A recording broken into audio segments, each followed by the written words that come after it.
Flower చెట్టు ఇది. వీటికి వైట్ ఫ్లవర్స్ వస్తాయి. శివునికి చాలా ఇష్టమైన చెట్టు ఇది. ఫ్లవర్స్ పూయలేవు కానీ చెట్టు పెరిగింది. ఇది సన్నజాజి ఫ్లవర్స్ అంటారు వీటికి ఫ్లవర్స్ పూసాయి. మొగ్గలు కూడా ఉన్నాయి.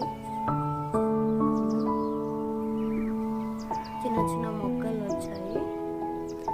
ఫ్లవర్స్ అయితే 3-4 పూసాయి.